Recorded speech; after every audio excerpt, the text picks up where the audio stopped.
नमस्कार। तो चलिए आज एक ऐसी चीज पर बात करते हैं जो सीधे हमारी आज की सबसे बड़ी प्रॉब्लम पर चोट करती है। योग वासिष्ठ। सुनने में शायद कोई बहुत पुरानी पौराणिक कथा लगे, है ना? लेकिन सच बताऊं, ये आज के इस ओवरलोडेड, ओवर स्टिमुलेटेड डिजिटल दिमाग के लिए बिल्कुल एक आईने की तरह है। एक बहुत ही प्रैक्टिकल टूल। तो आइए देखते हैं कि कैसे ये प्राचीन ज्ञान हमारी इस भागदौड़ भरी जिंदगी में सच्ची शांति का रास्ता दिखा सकता है। तो चलिए सीधे इसकी गहराई में उतरते हैं। आजकल एक बहुत ही अजीब सी लेकिन एकदम आम सी महामारी फैली हुई है।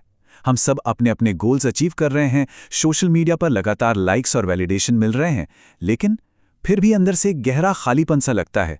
कभी सोचा है ऐसा क्यों है? मतलब सब कुछ पा लेने के बाद भी ऐसा क्यों लगता है कि सक्सेस एकदम अधूरी है?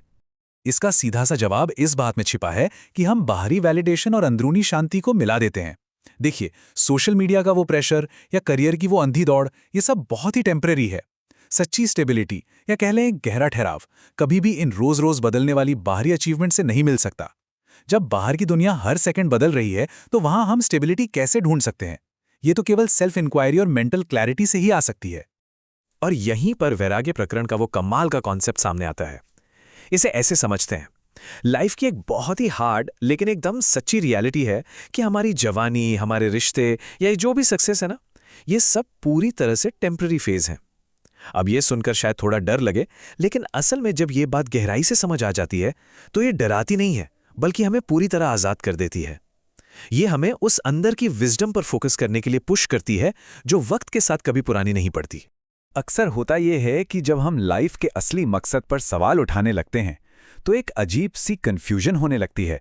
लेकिन यहाँ एक बहुत ही पते की बात है। अगर कभी ऐसा लगे कि लाइफ बहुत कंफ्यूजिंग हो गई है, तो इसका मतलब ये बिल्कुल नहीं है कि हम भटक गए हैं या हार गए हैं, बल्कि इसका सीधा सा मतलब ये है कि अब वो पुरानी उधार ली गई मान्यताएं पीछे छूट रही हैं। ये कोई फेलियर नहीं है, बल्कि ये तो एक सच्ची खोज और असली मैच्योरिटी की शुरुआत है। तो यहाँ सबसे अहम पॉइंट ये है कि एक सच्चे साधक या जिसे मुमुक्षु कहते हैं, उसकी असली जर्नी यहीं से शुरू होती है। पर यह होता कैसे है? बहुत सिंपल है। जब कोई बहुत इंटेंस इमोशन आए तो उस पर तुरंत रिएक्ट करने के बजाय बस एक पल के लिए रुक जाना, बस वही एक पल का जो खाली गैप है ना, वहीं पर हमारी सच्ची अवेयरनेस पैदा होती है। ये ऊपर ऊपर की जिंदगी पर सवाल उठाने और अपने अंदर के स्टेट की पूरी जिम्मेदारी लेने के बारे में है। क्योंकि सच तो ये है कि हमारी असली लड़ाई इस समाज, इन एल्गोरिदम्स या किसी बाहरी कंपटीशन से है ही नहीं। ये पूरी तरह से हमारे अपने बेचैन दिमाग के साथ है। शांति के लिए जो भी स्ट्रगल है वो 100% हमारे अंदर होता है। बाहर की सिचुएशंस को हर वक्त कंट्रोल करने की कोशिश करना, ये तो बस एक कभी ना खत्म होने वाली रेस है। इसके बजाय अपना पूरा फोकस अपने ही विचारों को बस शांति से ऑब्जर्व करने पर होना चाहिए। चलिए अब उत्पत्ति प्रकरण के कॉन्सेप्ट्स को देखते हैं। बाहर असल में क्या होता है और हमारा दिमाग उसे कैसे समझता है, इसके बीच का फर्क समझना बहुत बहुत जरूरी है।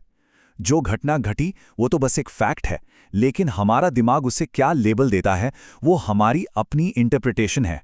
एक छोटा सा एग्जाम्पल लेते हैं। मान लीजिए फोन पर कोई ईमेल नोटिफिकेशन आया।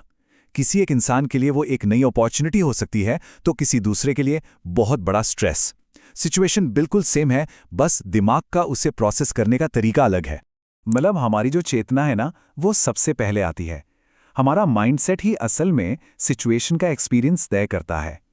जो स्ट्रेस हम फील करते हैं वो सिर्फ फैक्ट से नहीं आता, बल्कि उन फैक्ट्स को लेकर हमारा दिमाग खुद को जो कहानी सुनाता है उससे आता है।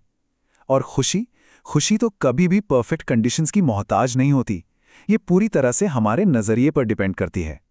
इसीलिए इस पूरी दुनिया को बदलने से कहीं ज्यादा आसान और असरदार तरीका यह है कि अपने देखने के नजरिए को ही निखार लिया जाए। अब इस पूरी बात में जो सबसे दिलचस्प चीज है वो ये है कि वासना शब्द सुनने में शायद थोड़ा हैवी या कॉम्प्लेक्स संस्कृत का शब्द लगे, लेकिन आज के टाइम में इसे समझना लिटरली बहुत आसान है। ये बिल्कुल हमारे दिमाग के एल्गोरिदम की तरह है। वासनाएं असल में वो गहरी मेंटल आदतें हैं जो लगातार रिपीट होने वाले विचारों से बन जाती हैं। जैसे सोशल मीडिया का एल्गोरिदम पुरानी चॉइस देखकर नया फीड दिखाता है ना, बिल्कुल वैसे ही ये मानसिक आदतें बहुत ही खामोशी से, बिना एहसास कराए हमारे पूरे बिहेवियर को कंट्रोल कर रही होती हैं। और स्थिति प्रकरण हमें यही समझाता है कि ये जो आजकल का डिजिटल ओवरथिंकिंग है, ये असल में है क्या। ये और कुछ नहीं, बस हमारा दिमाग है जो बिना जांचे परखे बार बार एक ही लूप में फंस गया है। हम बार बार एक ही चिंता या गुस्से के लूप में क्यों गिरते हैं? क्योंकि हमारे दिमाग का वो जो एल्गोरिदम है, वो वासना, वो सबकॉन्शियस लेवल पर अपना काम कर रही होती है। हम सब कुछ जानते हैं, फिर भी पुरानी आदतों में गिर जाते हैं। ये लिटरली उसी का नतीजा है। बंधन दोहराव है और स्वतंत्रता की शुरुआत जागरूकता से होती है। जरा इस बात पर गौर कीजिए। मतलब जिस पल इन रिपीट होने वाले मेंटल लूप्स को पहचान लिया जाता है, ठीक उसी सेकंड दिमाग पर उनकी जो पकड़ है वो ढीली पड़ने लगती है। और सच मानिए, बिल्कुल यही वो टर्निंग पॉइंट है जहां से असली आज़ादी की शुरुआत होती है। तो अब देखते हैं कि ये सब एक साथ कैसे काम करता है और इस साइकिल को तोड़ा कैसे जाए। इसके लिए 3 बहुत ही प्रैक्टिकल स्टेप्स हैं। पहला स्टेप, बिना किसी जजमेंट के बस अपने दिमाग को ऑब्जर्व करना। दूसरा, ये जो हमारे आसपास इतना फालतू का डिजिटल और मेंटल शोर है ना, उसे थोड़ा कम करना। और तीसरा, खुद अपने अवेयरनेस को लेकर अवेयर बनना। ये छोटे छोटे कदम हमें इस उलझे हुए शोरगुल से बाहर निकालकर मानसिक शांति का एक साफ रास्ता दिखाते हैं। और असली ट्रांसफॉर्मेशन यही तो है। ये लाइफ को एक ऐसे पॉइंट पर ले आता है जहां हर छोटी बड़ी सिचुएशन पर लगातार बस रिएक्ट करने के बजाय उन्हें बहुत गहराई से समझा जाता है। और सबसे अच्छी बात यह है कि ये फिलॉसफी इंसान को दुनिया से अलग थलग नहीं करती, बल्कि ये तो हमें असलियत के साथ और भी ज़्यादा गहराई से और एकदम शांत तरीके से जोड़ देती है। खैर, इस चर्चा के दौरान मैं हमारे आज के स्पॉन्सर श्री गणपत व्यास जी को एक स्पेशल थैंक्स कहना चाहूँगा। साइंस और फिलॉसफी के जरिए जिंदगी भर नई नई चीज़ें खोजने का उनका जो डेडिकेशन है, वो सच में बहुत इंस्पायरिंग है। नॉलेज और सेल्फ डिस्कवरी की इस जर्नी को थोड़ा और आगे ले जाने के लिए lifedevote.com पर जाकर उनके विचारों को गहराई से पढ़ा जा सकता है। और हाँ, ऐसे ही और भी मज़ेदार और डीप विश्लेषणों के लिए हमारे चैनल को सब्सक्राइब करना एक बेहतरीन कदम होगा। चलिए, आज के इस विश्लेषण को एक बहुत ही दमदार और सोचने वाले सवाल के साथ खत्म करते हैं।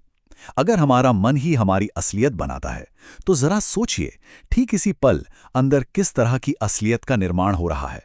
ये टाइम है अपने खुद के मेंटल पैटर्न्स को पहचानने का और कुछ नया सीखते रहने की इस भूख को बनाए रखने का। अगली बार तक के लिए अवेयर रहिए और शांत रहिए।